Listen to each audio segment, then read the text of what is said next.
Recently, Indian government has begun the construction of the new project called Central Vista, but the opposition has posed arguments against this initiative. In this video, I will derive what these arguments are and why this project is necessary and essential for India's infrastructural growth. So without any further ado, let's begin.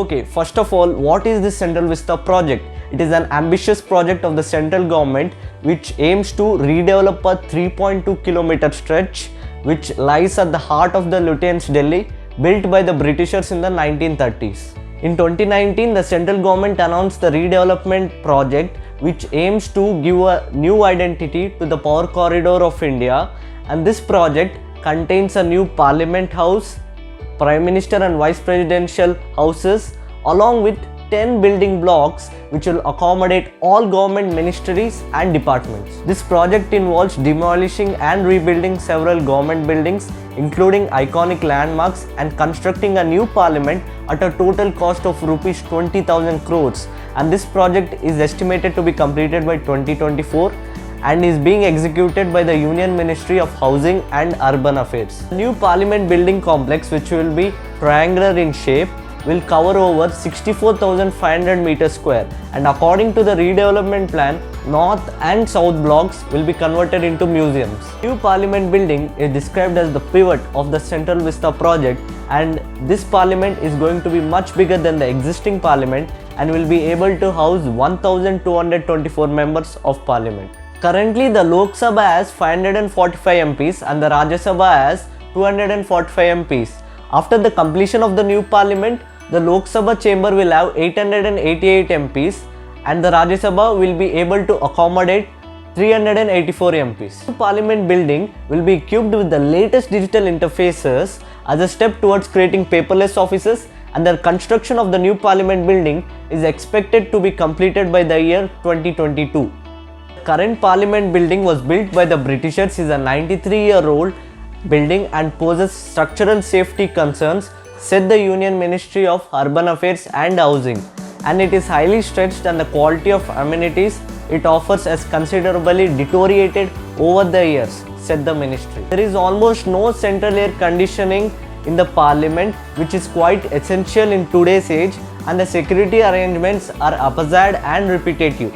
So you can conclude that the infrastructure of the existing parliament is getting antiquated and deteriorated.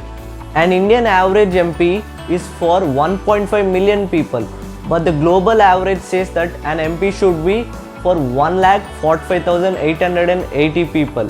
So this also enacts as a reason to increase the number of MPs so they can govern and serve the constituency better. The number of constituencies were frozen up in 1976 to 2001 at 25-year term, and it was pushed back by another 25 years till 2026. The next delimitation exercise is going to be conducted in the year of 2026, and for this purpose the completion of new parliament building is a must, so that it will be able to accommodate more number of MPs in respective chambers such as Lok Sabha and Rajya Sabha. Economists say that this development project will boost our economic growth, which is already in a downturn due to the COVID-19 pandemic, and the steel, constructional and design companies will also be benefited and will create employment for n number of skilled and unskilled workers. To conclude, it is believed that the whole place needs a makeover, internal redesign and proper maintenance,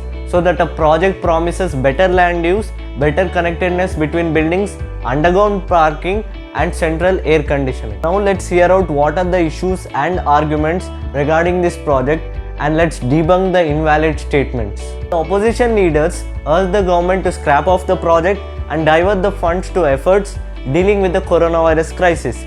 They also said, without considering cheaper and better alternatives in the midst of a pandemic, and when every rupee that can be spared should go into improving medical capabilities. The primary reason that COVID-19 pandemic's unprecedented second wave ended up collapsing our healthcare system was the poor management and supply chain of the central government.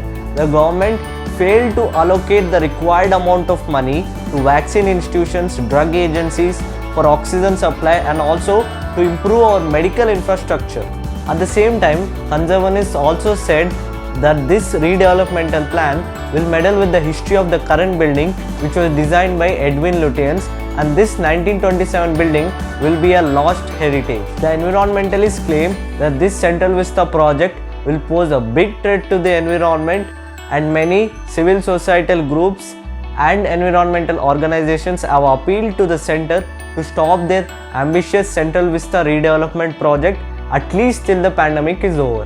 But the Union government's proposal to construct a new Parliament building was approved by Heritage Conservation Committee, whose clearance was mandated by the Supreme Court in its January 5, 2021 judgment, allowing the project to continue and to be executed. Some of the arguments raised here are valid and should be taken into consideration and discussed thoroughly so that the legitimacy of the Central Vista project escalates over time. We can clearly see that there is a need of an advanced infrastructural initiative for our country's political and social future. I do believe that the construction of Central Vista project must continue and be finished before the given deadline, that is 2024, where the Lok Sabha elections will be conducted. All the authentic and substantial disagreements, quarrels should be peacefully resolved between the center and the opposition, because both are vital for a healthy and sustainable democracy.